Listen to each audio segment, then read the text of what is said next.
Hi, welcome to the Good Horse Podcast. I'm Layla. I'm Dolly, and for our first episode, we kind of wanted to do a bit of a get to know us. So I'm going to interview Layla, and she's going to interview me.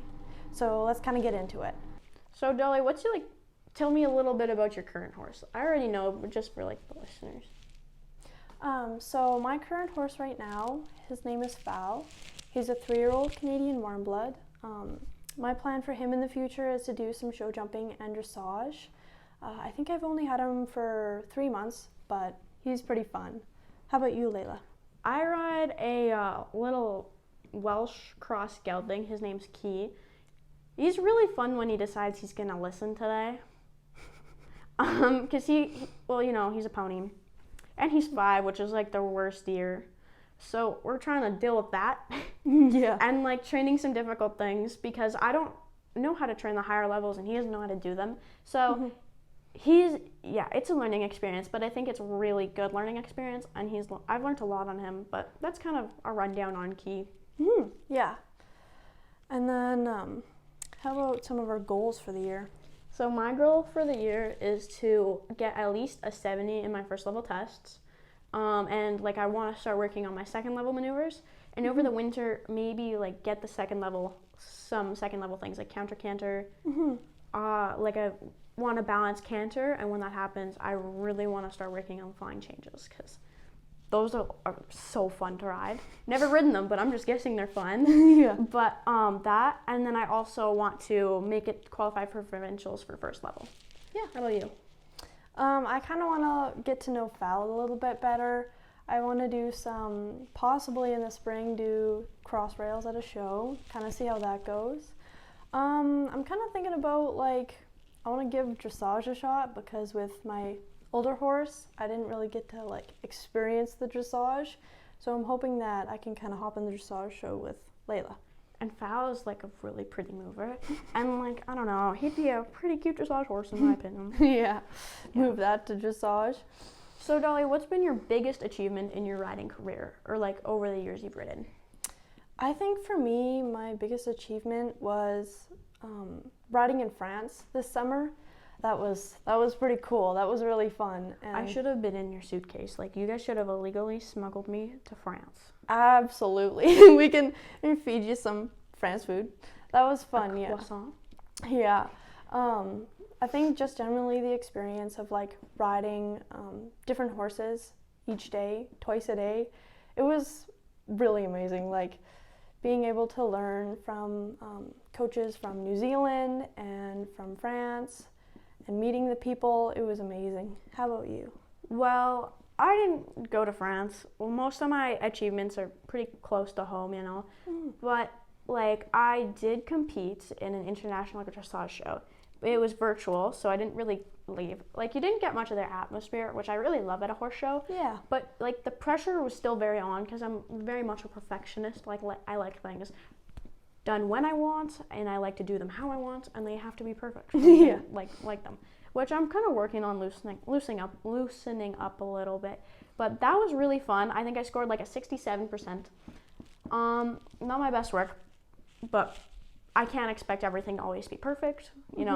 The sport's pretty difficult because you work with two different things, yourself and the horse. Mm-hmm. And my other biggest achievement was this year I competed for my first year in first level, where I scored over 60s, which I'm really happy about. And then I won provincial champion for training level, which my second year trying to get this. Because last year we decided we're going to go through a bucking spree through the arena. That was pretty fun. I'm so glad Nicole got that one on the video. That's gold. It's always gold when you get video of either a fall or a buck spree. But it's always great. Yeah. I see a TikTok and it's the only thing equestrians care about is that when they fall off is if you get it on video. And that's true. Pretty relatable. Yeah. I think the last time I fell off, I was cantering Key and he's like, I'm going to blow through the shoulder. And I just slid off the side. It was pretty pathetic. It was funny though. So Okay. Dolly, what's the one of the biggest things you've overcome in the sport, or mentally, or even just a challenge with your horse you've overcome? I'd probably say there's a lot of many things that kind of occurred, but I mean I think during winter, you kind of like when you take December off, is like getting back into it is definitely like a really big challenge, especially mentally. It's like, oh boy, we're gonna go in, or getting rid of anxiety before a show, because I struggle with anxiety during shows. So it's like, okay, I'm gonna go into the show, I'm just gonna relax, I'm gonna enjoy, and I'm just gonna learn, and if I win, that's great. That's great. Yeah. How about you? Well, it's been a pretty tough year for me. Like I don't know, because I ride a young horse and I like to get ahead of myself a little. So I kind of like need always to like remind myself, this is a 5-year-old. You are only 14. You have the rest of your life to do this. But I really want to like make it far in the sport. So recently, my horse has decided bucking is his new favorite thing to do. So like every single time I go out, I have a great ride. I give him a day off. I come back and he just won't like soften or buck. And I feel like you lose all your progress. But with young horses, I feel like you can make 2 or 3 steps forward, give them a day off, and you lose all those steps and go 5 steps backwards. But you're still just have to keep consistent and keep moving forward. And like another thing I really struggled with is I lost one of my horses this year due to colic. And you know, second guessing myself, thinking, what if I did this? What if I did that? Like, what if I did this to fix it? What if we went there faster? And just, you can't, I feel like I'm learning, like, you can't blame yourself for something that's not your fault. Like, what's meant to be is meant to be, and you can't really change that. So that's something that's like been pretty difficult to grapple with, because he was a really great horse. Yeah. Yeah. So how about like, what do you think are your weaknesses and your strengths in riding? So, it's actually kind of embarrassing, but when I get mad or like upset, well, not like upset, sad, but like when I get frustrated or annoyed, I cry. So, you know how many times I've like started crying in clinics because I couldn't get it? And like I get pretty worked up, like I'm a perfectionist, I like things perfect, you know? So like, you know, if I'm like having a hard time, I just start tearing up, and I remember, oh, it's okay, don't be sad. I'm like, no, I'm mad, because like I remember we were at this one clinic. Remember the Kennedy Elsings clinic? It was such a good clinic. Like the instructor had so much to offer, but this is when I thought he and me were destined to be jumpers. Not quite. No. No. Like I thought, okay, he'll jump. No, like that was such a rough clinic for me, because it made me like open up my eyes. Like some horses are just not meant for jumping, or some horses are just not meant for something you want to do. Yeah. Like he was born to be a dressage horse. Like Absolutely. this, like when we went to look at Key, Quindy was riding him and she got him softened and his head was down. And I remember this, it's like as clear as day. The lady who was like selling him to us was like, wow, he could be a dressage horse. And you know, I was like, I want to jump. He's a dressage horse. And I think when he gets going, he looks good. He does. He looks really good. Yeah, and he's got all the fancy equipment now. Oh, yeah. He looks like pro. And then he runs around like his head in the air like a chicken sometimes. But that's okay. He has his off days. So do I. Yeah. What about you? Oh, do your strength. One of the things I think is my strength is I'm very consistent. If I want it, I will get it. Like I will ride every day working on that until I get it the way I want it, which is kind of where the good part of being like a perfectionist is. So like if I want something and it's like it's gonna be perfect. Like it's not going to be perfect because nothing's perfect, but in my mind I'm going to get it till it is at like a good enough scale where I am happy with it. Like it. Yeah, exactly. I think that's a pretty good strength to have, to be honest. Like I think a lot of times when stuff doesn't go good, you almost like lose courage, and then you just feel like I'm done. But that's a pretty good strength. Yeah, I think so too. What about you? Like, what are your weaknesses and strengths? For me, I think I have this really weird thing, and I got it when I had Opal, because she was, she's not like very responsive. Like she's very like chill. Okay, we'll do this. Go with the flow.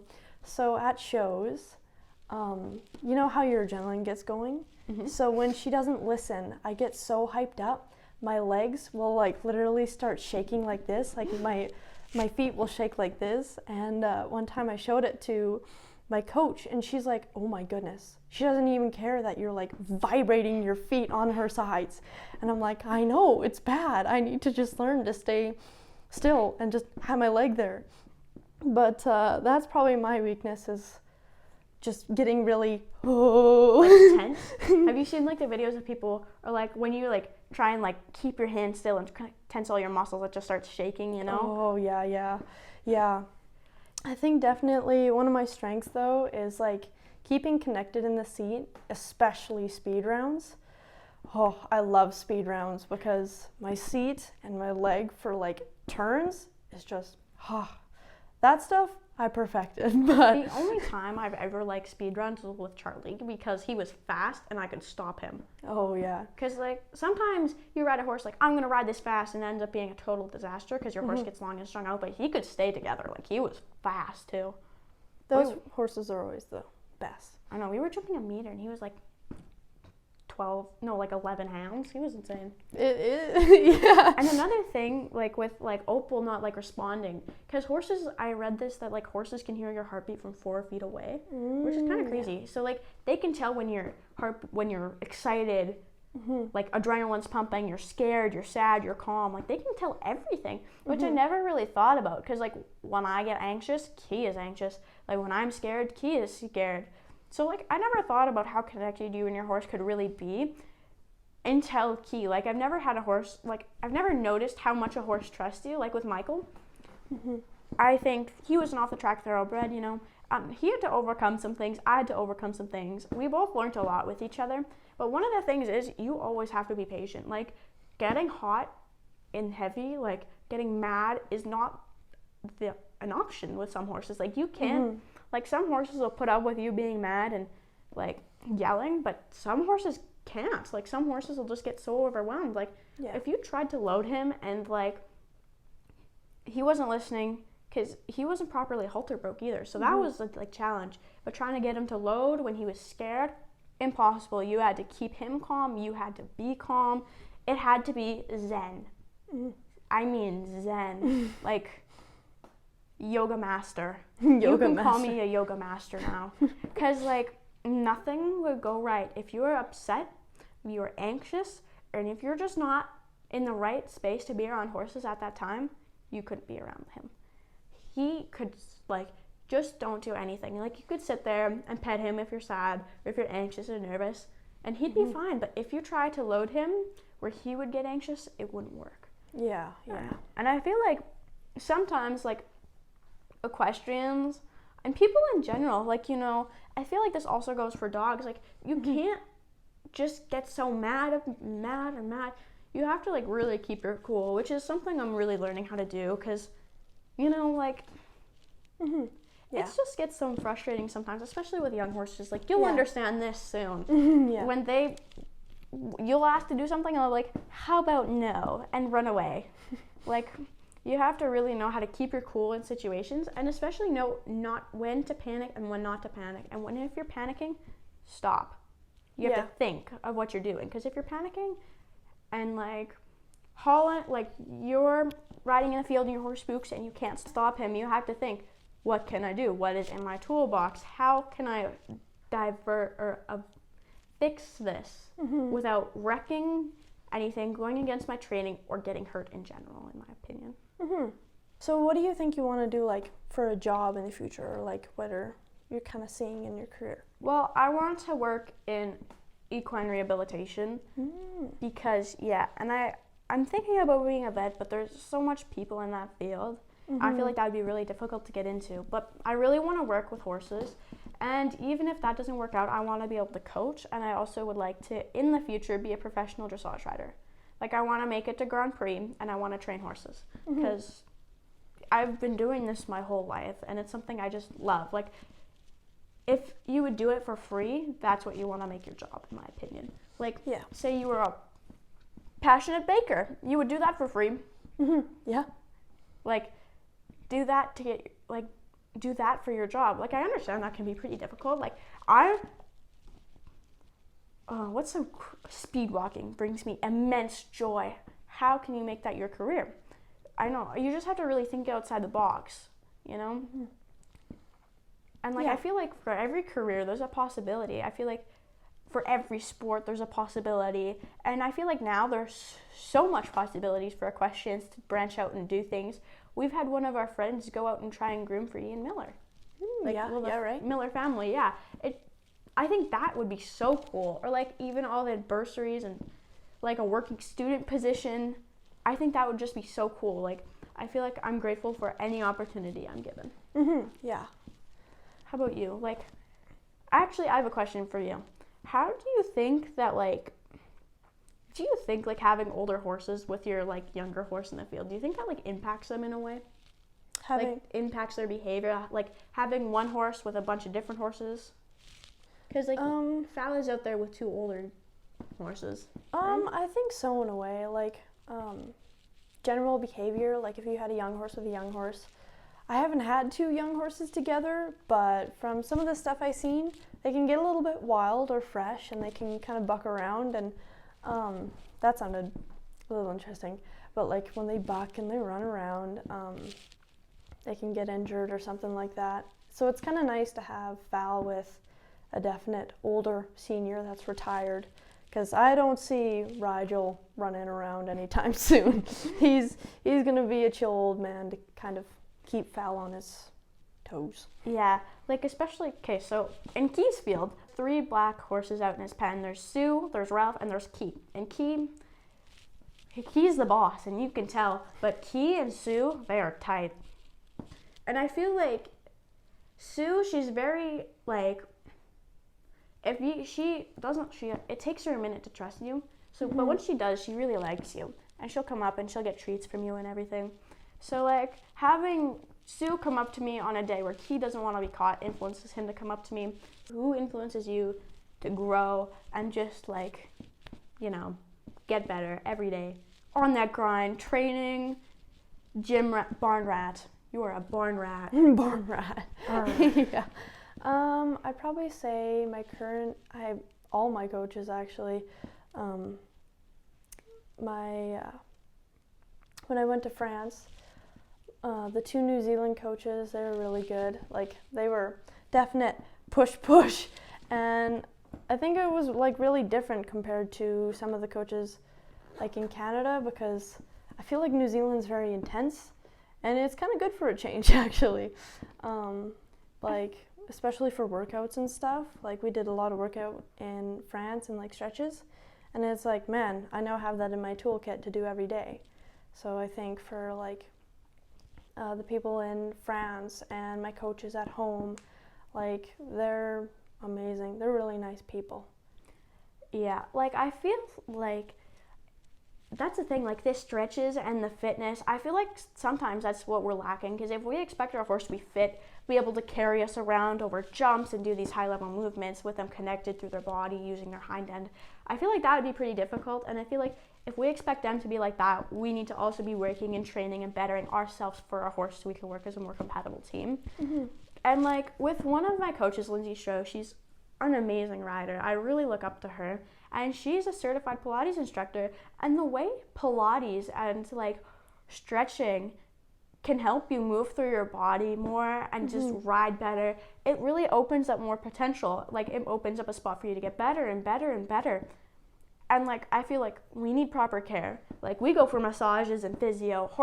Our horses need to go for massages and physio. It's like a balancing scale. If you need this and this and this, he needs this and this and this. You go to the dentist and you get flu shots and you get doctors and massages, and your body is taken care of. Your horses should be taken care of as well. And I feel like sometimes, you know, we think about that, like, it's a horse. Like, back in the olden days, they didn't have care like this. Like, imagine how good they could have been. They could have been better. It's all about almost maximizing potential, but you don't want to go too far. Yeah, that's true. That's really true. Yeah, but there's like so many amazing riders out there right now, and I feel like it's so hard to pick just one. Like, Claire Robinson really inspires me because, you know, like how she rides and how she trains, she's so consistent. She was like in college, to get her degrees, and she was riding like Grand Prix or Prix St. George or whatever she was doing, and she was winning. Like I had the opportunity to see her compete at some of the CGI, so like some of the shows I were at, and they were like CGIs. So like there was like the high levels going in the mornings, and then we were in the afternoons, and we just got to watch, and I feel like that was so cool, because like even just like if you're not competing, going and watching other people ride and like going to watch clinics, you can learn so much in my opinion.